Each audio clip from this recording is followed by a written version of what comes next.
ప్రస్తుత పోటీ ప్రపంచంలో చేనేత రంగం దివాళా తీసింది. గతంలో ఎంతో ఆదరణ పొందిన చేనేత వస్త్రాలకు ఇప్పుడు మార్కెట్లో క్రేజ్ తగ్గిపోయింది.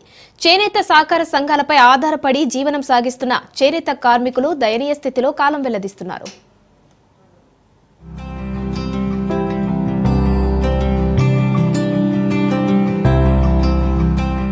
కొమురం భీం జిల్లా కాగజ్ నగర్ మండలం కోసినిలో నిర్వహిస్తున్న చేనేత సహకార సంఘంపై 30 కుటుంబాలు ఆధారపడి జీవనం సాగిస్తున్నాయి. సహకార సంఘంలో ఉదయం నుండి సాయంత్రం వరకు పనిచేస్తే ఒక్కొక్కరికి నెలకు కనీసం 5,000 రూపాయలు కూడా రావటం లేదని చేనేత కార్మికులు ఆవేదన వ్యక్తం చేస్తున్నారు. జిల్లాలో నెలకు 1,500 మీటర్ల ఖాదీ దుస్తులు తయారు చేస్తే పరిశ్రమలు కూడా ఆదరణ లేక మూతబడుతున్నాయని చేనేత కార్మికులు ఆవేదన వ్యక్తం చేస్తున్నారు. మేము ఇక్కడ 15 ఏళ్ల కాంచి పనిచేస్తాను. 30 కుటుంబాల దాకా పనిచేస్తాను. మేము కాంద నుండి మాకు 20 మంది దాకా ఇక్కడ వస్తారు. మేము కొంతమంది ఇక్కడ ఉన్నాం. మాకు కాటగిరాలు లేవు, కానీ వచ్చే వాళ్ళ కాటగిరాలే 40-50 రూపాయలు అవుతున్నాయి. ఇది చేసుకునే పని 150 రూపాయలు పడుతుంది మాకు. ఆ 150 రూపాయలు ఆటోలకు 50 పోతే 100 రూపాయల పని అవుతుంది.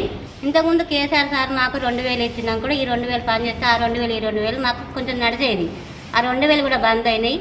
మాకు ఆ చిన్న ఆర్డీఓ నడిచే బుక్కులు కూడా బంద్ అయినాయి. మరి అవి మాకు ఆర్డీఓ నడిచే బుక్కులు చాలు కావాలి. ఈ 2,000 వేతనం కూడా మాకు పడాలి. మేము చేసిన బట్ట కొనుగోలు పోతే ప్రభుత్వం అమ్ముతా అంటే మేము చేస్తా అంటే వాళ్ళు తీసుకుంటా అంటే మాకు కూడా పని కలుగుతూ ఉంటుంది. పిల్లలకు లక్షలు పెట్టి చదివిస్తాను ఎంత ఉన్నంతలో లేదన్నాడు. కానీ మా అప్పుల పాలై ఉంటాను సార్. మేము పని చేసుకున్న వాళ్ళు మా ప్రభుత్వం బాగా సాయం చేయాలి సార్. మాకు లోన్ కూడా ఇవ్వాలి.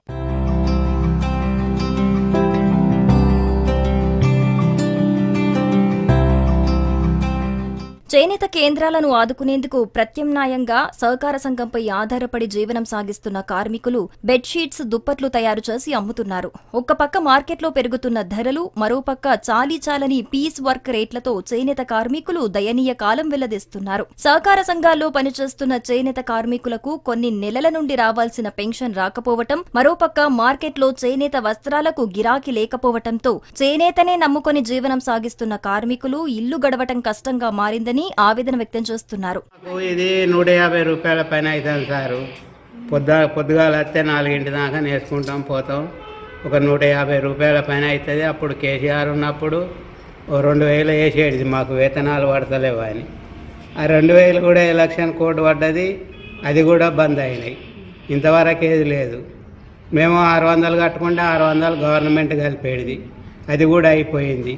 మళ్ళీ ఆ స్కీమ్ అన్నా చాలు చేయాలి, లేకపోతే మాకు వేతనాలన్న పెంచాలి. మేము నేసినవి కొనుగోలు చేస్తే మా సార్ కింద వాడి మీద వాడి ఎట్లనో జీతాలు ఇస్తాడు, మేము బతకగలుగుతాం. లేకుంటే మాదిగా మా పిల్లలు కూడా ఈ వృత్తి నేర్చుకోరా అంటే నేర్చుకునే పరిస్థితి లేదు.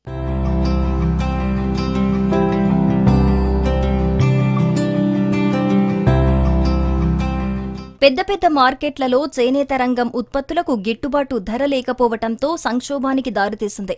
ఈ సంఘంలో తయారు చేసిన దుప్పట్లు, బెడ్షీట్స్ గతంలో అప్కో ద్వారా కొనుగోలు చేసిన ప్రభుత్వం హాస్టల్స్ విద్యార్థులకు సరఫరా చేసేది. కొన్ని నెలల నుండి ప్రభుత్వం బెడ్షీట్స్, దుప్పట్లను కొనుగోలు చేయటం లేదని కార్మికులు తెలుపుతున్నారు. తయారు చేసిన బెడ్షీట్స్ కూడా అమ్ముడుపోవటం లేదని, దీంతో అనేక ఇబ్బందులు ఎదుర్కొంటున్నామని కార్మికులు వాపోతున్నారు.